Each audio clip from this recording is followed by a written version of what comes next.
A tempestade os levou uma milha ao sul do porto quando atingiram a zona de arrebentação. As ondas eram enormes, e passaram direto por uma delas, jogando-o ao oceano. Estava completamente escuro, turbulento, sendo jogado e virado como um boneco de pano. Provavelmente foi um dos momentos mais ferozes e vis de sua vida. Ele só conseguia segurar a respiração por um certo tempo, e não demorou muito até que tentasse respirar e se afogasse. No entanto, havia uma sensação persistente de que ele não estava sozinho, que havia algo maior. Ele cresceu no centro de Nova York. Quando criança, sua mãe era solteira, numa época em que isso não era comum. Ela o mandava de uma família para outra, pagando-o por semana para que cuidassem dele e lhe dessem abrigo. Infelizmente, para muitas dessas famílias, ele era apenas uma criança extra na casa, e ele não se sentia realmente parte de nenhuma delas. Foram 7 anos muito disfuncionais de sua vida, que o ensinaram a ser muito independente e autossuficiente desde cedo. Quando tinha 14 anos, sua mãe decidiu que seria sua mãe. Ele mal conhecia essa mulher ou seu novo padrasto, e eles tinham o hábito de brigar muito. Ele passou muito tempo fugindo disso. Entrou para o serviço militar porque não podia pagar a faculdade por conta própria. Fez isso para conseguir dinheiro para estudar engenharia e acabou se tornando engenheiro mecânico na Marinha. Foi bem-sucedido, conseguiu ser produtivo e avançar, mas tinha a filosofia de traçar seu próprio caminho na vida, sem se importar com o que os outros pensavam. Se alguém o atrapalhasse, ele passava por cima. Quando saiu do serviço militar, tornou-se mergulhador comercial, porque era algo que realmente amava. Eventualmente, tornou-se engenheiro-chefe do navio de pesquisa Aloha. Era responsável por praticamente tudo que se movia ou era mecânico naquele navio. Esse era seu trabalho dos sonhos. No entanto, mergulhar comercialmente nos anos 80 era incrivelmente perigoso. Em 1983, na costa da Califórnia, estavam avaliando um novo submarino operado remotamente. De repente, viram que uma tempestade se aproximava e pensaram: vamos voltar ao porto antes que seja tarde. No entanto, não conseguiram vencer a tempestade. Ela os alcançou, e tiveram que enfrentar ondas de 25 a 30 pés no quebra-mar do porto. Decidiram colocar um pequeno barco na água para aliviar a tripulação. Naquela noite, o capitão decidiu que ele iria, sendo o engenheiro-chefe. A tempestade estava sobre eles, tornando tudo muito escuro. Só conseguiam ver a luz no horizonte à frente, tentando manter os olhos sobre a boia do porto. Não demorou muito para perderem de vista a boia. Não perceberam na hora, mas a tempestade os levou uma milha ao sul do porto, quando atingiram essa zona de arrebentação. As ondas eram enormes, e passaram direto por uma delas, jogando-o ao oceano. Estava completamente escuro, turbulento, sendo jogado e virado como um boneco de pano. Provavelmente foi um dos momentos mais ferozes e vis de sua vida. Ele só conseguia segurar a respiração por um certo tempo, e não demorou muito até que tentasse respirar e se afogasse. Encontrou-se na escuridão absoluta. Você tem que entender que ele estava nesse oceano turbulento. Não consegue imaginar o barulho que o oceano faz quando as ondas estão batendo, e de repente está quieto e pacífico. Ele não estava mais sendo jogado. Não estava mais com frio, estava confortável. No entanto, havia essa sensação persistente de que não estava sozinho, de que havia algo maior ali. Curioso, após passar pelo episódio mais violento de sua vida, agora estava em paz e silêncio. Então, viu um pequeno ponto de luz que chamou sua atenção. De repente, havia essa luz, e começou a olhar para ela. Parecia que ela estava vindo em sua direção. À medida que se aproximava, percebia que eram milhões de fragmentos de luz, todos interagindo entre si. Era como um cardume de sardinhas, onde todos nadam em uníssono, como se tivessem uma mente única. Esses fragmentos de luz eram assim, mas infinitos. Naquele momento, pensou: quem sou eu? O que sou eu? Olhou para baixo, e era como se seu corpo estivesse se tornando um desses fragmentos de luz. Começou a sentir ondas de puro amor, como se estivesse sendo envolvido por um cobertor quente de amor. Era incrível, um amor incondicional permeando tudo. Conforme se aproximava, 3 fragmentos se destacaram e lhe deram as boas-vindas. Reconheceu-os como parte de uma família, não tanto da família que teve nesta vida, mas de uma família maior que sempre esteve com ele. Eventualmente, uma dúzia deles veio dar-lhe as boas-vindas. Comunicaram que estavam indo mais fundo na luz. Entraram em uma área que para ele parecia muito esférica. Lá, começou a reviver sua vida. Era mais do que apenas uma revisão, era uma reexperiência. Sua consciência parecia fragmentada em múltiplas correntes, vivendo sua vida de várias perspectivas diferentes. Cada vez que fazia algo, sentia como isso afetava alguém. Ficou maravilhado com tudo isso, mas também percebeu que não estava experimentando isso sozinho. Toda essa família espiritual que ele chamava de sua estava vivenciando isso com ele. Ele era um jovem arrogante e fez coisas das quais não se orgulhava. Quando esses momentos apareceram na revisão de sua vida, sentiu vergonha de que eles tivessem que vivenciá-los, pois viviam em um nível de consciência mais elevado do que ele jamais soube que existia.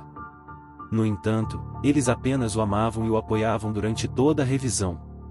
Tudo na revisão da vida era cristalino e inspirador. Ele chegou ao ponto onde havia morrido, mas continuou. O próximo elemento não era tão claro na época, mas ele estava olhando para o próprio futuro. O que viu era como um corredor, um caminho à sua frente, mas na periferia havia muitas possibilidades disponíveis.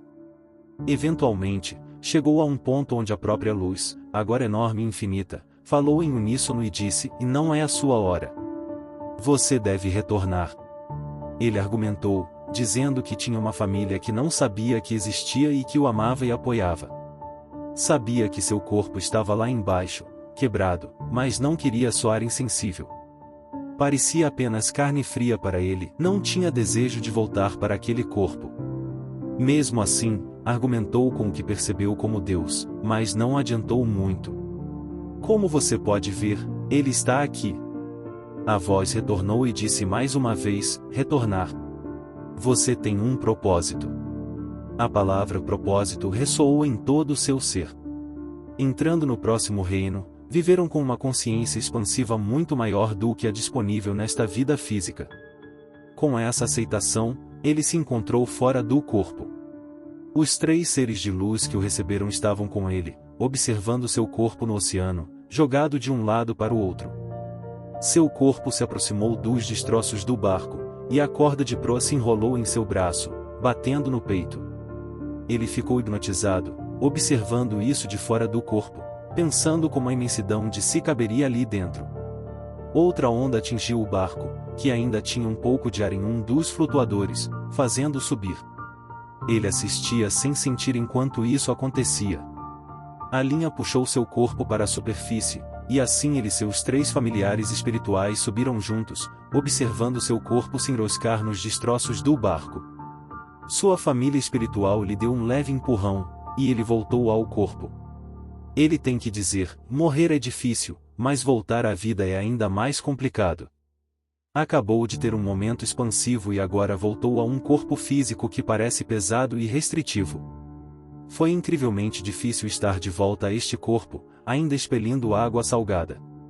Ouvia seus colegas que permaneceram no local enquanto ele se afogava e voltava à vida, procurando por ele.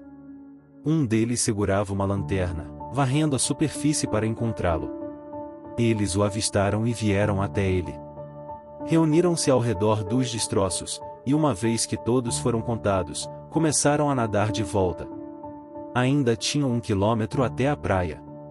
Alguns dos colegas que estavam no oceano com Dave disseram: procuramos por você por muito tempo. O que aconteceu? Dave respondeu: Netuno me cuspiu de volta. Cobri tudo, simplesmente encobri. Não senti que poderia compartilhar isso com meus colegas nem com minha família. A experiência realmente o abalou, pois não tinha base para entendê-la completamente. Viu que havia muitas coisas para melhorar, mas pôde aceitar que aquele era ele, ali e agora, e que poderia trabalhar para ser melhor. Falando com Deus, discutindo com Deus, encontrando uma família espiritual, ele tentou enterrar tudo isso, empurrando o mais fundo possível em sua mente, e seguiu com a vida. Quando voltou, duas perguntas martelavam sua mente. Qual era o propósito que lhe foi dito que tinha quando retornou à vida? Parecia que esse propósito simplesmente evaporou, ele sabia qual era, mas lentamente se dissolveu, e não conseguia mais compreendê-lo. A outra coisa a qual se apegou foi o amor. Não apenas ele, mas muitas pessoas que passam por experiências semelhantes. Após sentir esse amor, começam a procurá-lo na vida. Muitos que têm essas experiências ficam deprimidos depois, pois desejam esse amor em suas vidas, mas não conseguem encontrá-lo. A experiência em si tem um elemento de hiperrealidade, parecendo mais real do que esta vida. Esta vida parece um sonho, como se estivesse caminhando em um sonho, confinado a este corpo com habilidades mentais limitadas. Anseia por voltar para casa, onde tem a totalidade de quem é. Ele tem uma teoria de que, quando estão neste corpo, trazem apenas um percentual de sua luz, apenas uma pequena parte. Quando são liberados das limitações deste corpo, reintegram-se com a totalidade de seu ser, com a plenitude de quem realmente são. Enquanto trabalhava em um hospital de Nova York, começou a ter problemas nas costas. Não pensou muito nisso, mas, de repente, um dia no escritório, foi como se suas costas explodissem. Reconheceu isso da revisão de vida, como um déjà vu. O médico entrou hesitante e começou a falar sobre as massas em seu pulmão, entre outras coisas. Dave sabia exatamente como iria acontecer, pois tinha visto na luz. Foi diagnosticado com câncer de pulmão e de ossos em estágio 4. Começou nos pulmões e se espalhou para a coluna, corroendo 2,5 das vértebras torácicas, causando o colapso da coluna. Mais exames revelaram lesões no quadril, no cérebro e nos rins. Os médicos prescreveram morfina e Percocet para aliviar a dor, dizendo que ele tinha entre 6 a 8 semanas de vida, segundo um dos médicos que consultou seu caso. Mas Dave disse não. Tinha visto na experiência de quase morte que teria câncer, mas também viu que sobreviveria ele e que havia um propósito nisso. Por mais estranho que parecesse, começou a praticar muita gratidão durante esse período de sofrimento. Muitas pessoas achavam que estava louco, mas para ele, se ia ser grato, deveria ser grato por toda a vida. Quando ele praticava gratidão, atingia um nível de sinceridade que se assemelhava ao divino. Usou essa gratidão como uma âncora para ajudá-lo. Como assistente de direção no hospital, conseguiu montar uma equipe de saúde para tratá-lo. Já tinha uma forte conexão espiritual e usou isso para buscar abordagens holísticas que equilibrassem os tratamentos tradicionais. Em 6 meses, estavam livres do câncer. A vida em si era uma aventura incrível que ele nunca havia percebido antes. A experiência de quase morte, especialmente a revisão da vida, mostrou-lhe que, mesmo com apenas uma parte de sua luz presente, ainda era integral na experiência de unidade, a experiência de Deus. Enquanto estava aqui, tinha uma oportunidade incrível, na verdade, uma responsabilidade, de tentar ser a melhor pessoa que podia ser. Todos os caminhos que isso levava eram surpreendentes. Muitas vezes, olhava para sua vida em retrospectiva e via como, mesmo através do sofrimento, aprendia e crescia. Sim, ansiava por voltar para a luz, onde tudo era expansivo, mas o trabalho que fazia aqui também era igualmente importante e significativo. Se gostou desse vídeo, deixe o seu like. Comente e compartilhe.